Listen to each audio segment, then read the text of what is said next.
den, moje jméno je Honza Svoboda a vítejte u 29. lekce dědičnost plus přepsání neboli přebytí metody. Takže nejdřív, co je to dědičnost? Dědičnost je víceméně dědění metod z jiných tříd. Takže jsem tady vytvořil nějaké nové třídy, novou třídu v Eclipse vytvoříte takhle, tady class, next, tady napíšete nějaký název a dáte finish. Takže tam, když byste napsali hranolky, tak se vám vytvoří hranolky. Takže jsem si tady vytvořil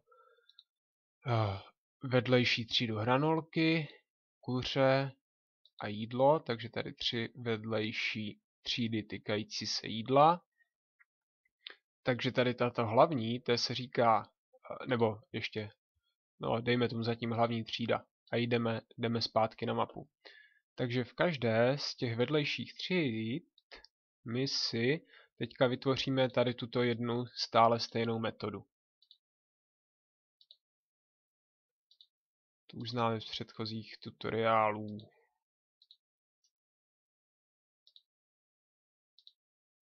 Tady bude stále stejná metoda.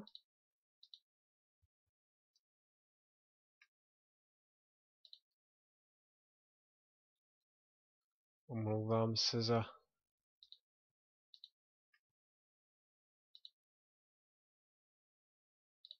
to odsazení, nevypadá to moc dobře, ale tak. Takže teďka tady máme 3 stejné metody ve 3 různých třídách, což není problém. Teďka, když bychom si klasicky vytvořili objekty tady k těmto třídám, takže tady vidíte hranolky. Takže když bychom si vytvořili hranolky, tady jsem si ten objekt těch hranolek pojmenoval objekt hranol, takže objekt hranol rovná se new.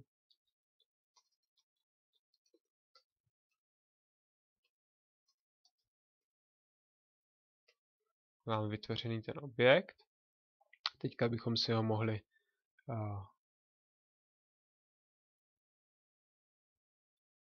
myslím si, že jsem tam napsal objekt. Ano, objekt hranol. Takže bychom si ho mohli klasicky do tady toho objekt hranol a zavoláme tu metodu.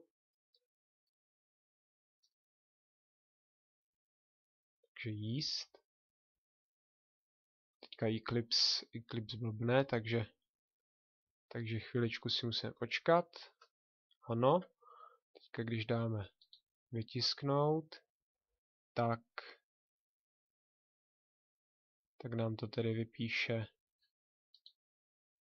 já jsem jíst metoda, což je tady, takže když bychom to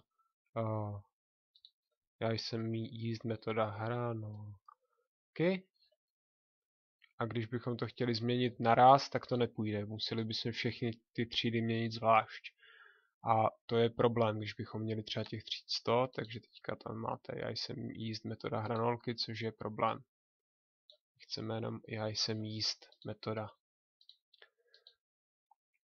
Takže tady použijeme něco, čemu se říká dědičnost. My, když použijeme tu dědičnost, tak tady můžeme smazat celou tuhletu metodu a díky dědičnosti, to znamená zděď všechnu funkcionalitu, která je v jídle, takže když dáme jídlo, tak my tady nemusíme mít už tu metodu, protože ona se zdědí tady odsud. Tady z té třídy jídlo se zdědí do těch hranolek a potom je to, jak kdyby to tady bylo, tohleto bylo napsáno tady. Díky tomu extends zděď z jídlo. Takže když to teďka dáme, respektive když bychom to dali rozjet bez tady tohoto, tak se nevypíše nic, nebo respektive nebude to fungovat. Ale když tam dáme to rozšíření, tak to bude fungovat nádherně. A to je právě ta dědičnost. Že ta jedna třída může zdědit funkcionalitu jiné třídy. Také by to mohlo fungovat takto, že by to bylo že kuře a tady bychom to mohli taky smazat, tu metodu. Tam funguje něco jako hierarchie. Respektive museli bychom tady napsat, že to má, že tady to kuře zase dědí z toho jídlo. A teďka budou stále hranolky fungovat, takže já jsem jíst metoda. Takže tomu hranolky se říká subclass, což je jako nějaká náhradník, takže nějaká náhradní třída. Tohle taky jako náhradní třída a tohle nějaká to jídlo do Java, to je ta hlavní super třída. Místo tohoto tu metodu napíšeme do jedné třídy a všechny ostatní třídy tuto metodu pomocí extends zdědí. Takže to už jsme si ukázali, objekt jsme si vytvořili. Stejně tak, když bychom vytvořili tady objekt kuře, k tomu kuře, takže kuře, objekt, kuře,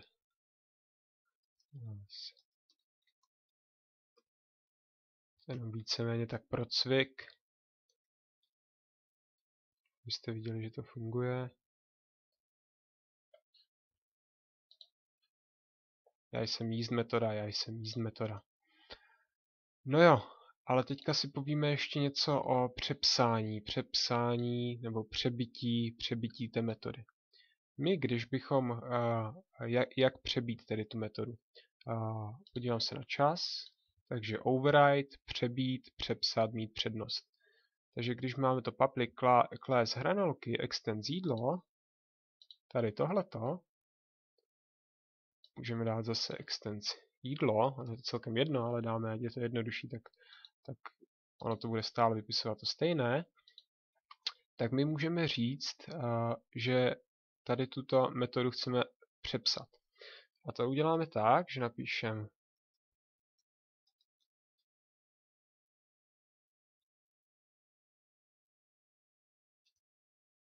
tady skopíruji, ať nezdržuji.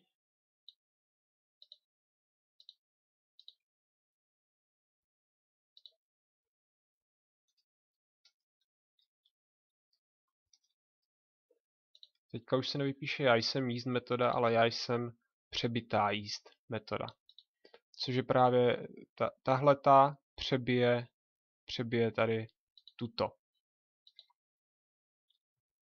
Takže to by bylo k tomu přepsání té metody.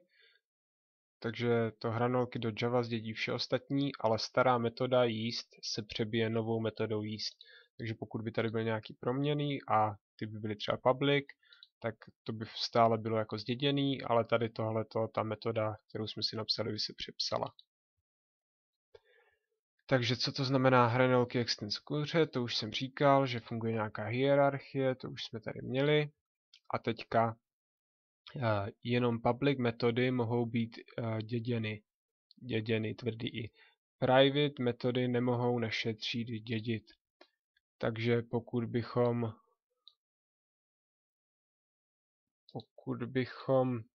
tady dali místo public private,